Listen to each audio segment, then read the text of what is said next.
I've generated six figures from online business in my early 20s, and here's the reality in the current state of the economy. Inflation is climbing once again, and it's hitting Americans where it hurts most: the grocery store, gas pump, and even the job market. So, in this video, we're going to break down what this means exactly for you.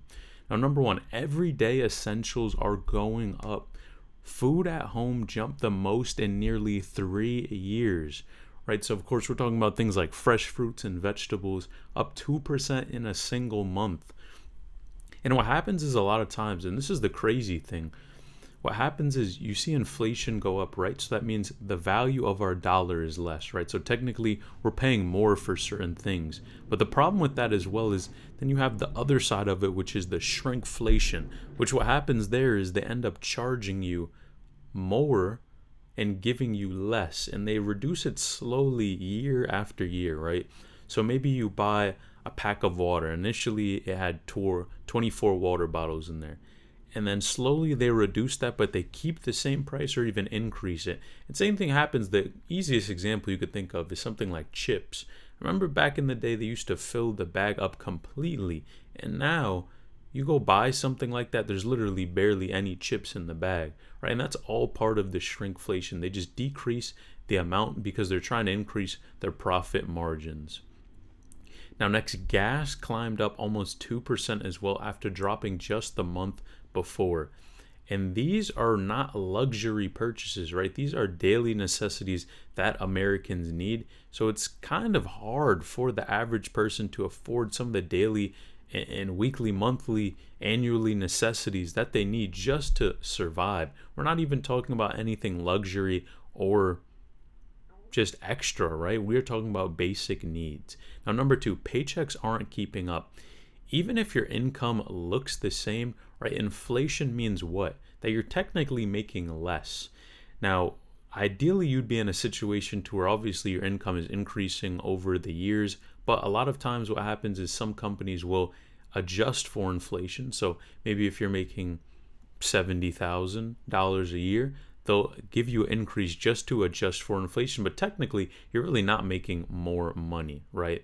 Inflation means that although, especially if you keep the same wage, it means you're able to buy much less.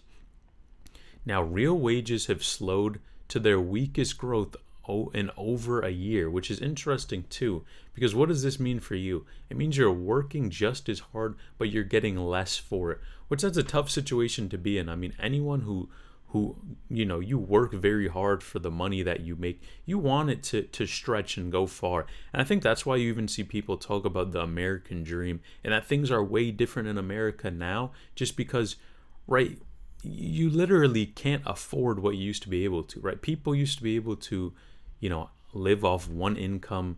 Maybe there's a wife and kids, and the wife is able to take care of the family, and the man goes to work and provides for the family monetarily. Versus now, people can't do that. You need to have two people at minimum working in one household, unless you're an exception to the rule and you're making an exceptional amount of money. Things just seem to get tougher and tougher for the average American. Now, number three, job security is weakening, and this is the hardest part about everything.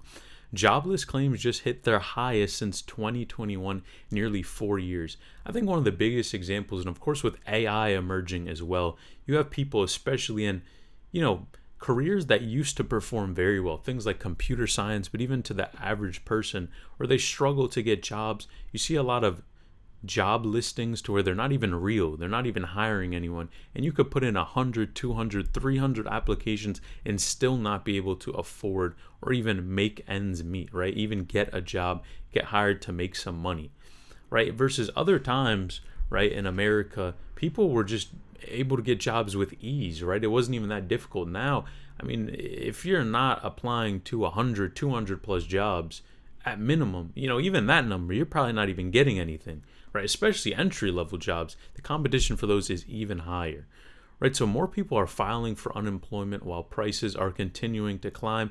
Now, of course, unemployment is a great thing to have because at least it can support you if you do end up getting fired from your job, but it's not something that we want to rely on. Of course, we want people to be employed.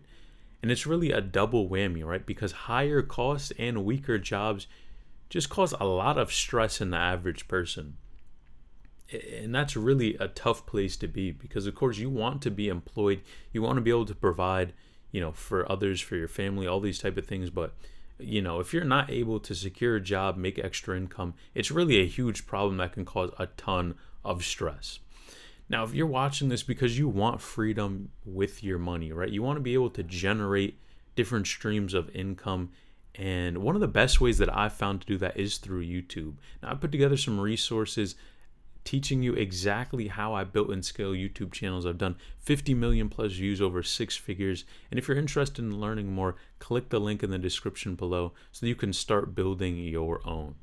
Number 4, tariffs and policy are raising costs. Now, you remember back a few months ago, Trump was talking about tariffs, and what happened is the prices surged like crazy, right? You had these prices, and it was like, shoot, anything that was being imported to America surged. And of course, then we had the stock market, which crashed like crazy, right? It was an excellent buying opportunity, but of course, the stocks did go down, which a lot of people tend to run. Now, that's another topic for another day, but that's usually one of the times where you should try to put your money in and go invest, because it means you're able to buy an asset at a discounted rate. Now, businesses are passing along these higher prices from Trump's tariffs, right? So that just means that they're going to be charging you even more for, again, the same thing. So you have a lot of different factors that are playing here. And of course, you have immigration reform, which has left crops unpicked, driving food prices even higher. And these ripples effects really show in your daily, weekly, or even monthly grocery bill. So you look at it and you see, man, prices seem to be a bit higher than they were.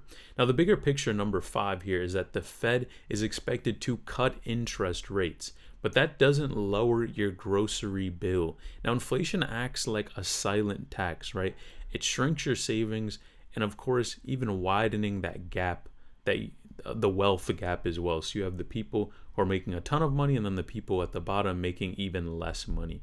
Now, people with assets, right, you have things like stock, real estate, even business can ride this out, right? Because you have money that's generating from your assets. Of course, your assets ideally, hopefully gain value over the years as well. But especially everyone else, especially if you don't have these things, which I would consider, right? Not everyone can afford to do those things, or even has the money management skills necessary to put money away to invest in assets, right? Especially if you have debt or other things that you're paying off, it's going to be very difficult to even stay afloat, right? And everyone else, a lot of people just end up feeling poor. Now, if you're interested in these topics and want to learn more about the economy, personal finance, money-related topics, click this video on the screen now.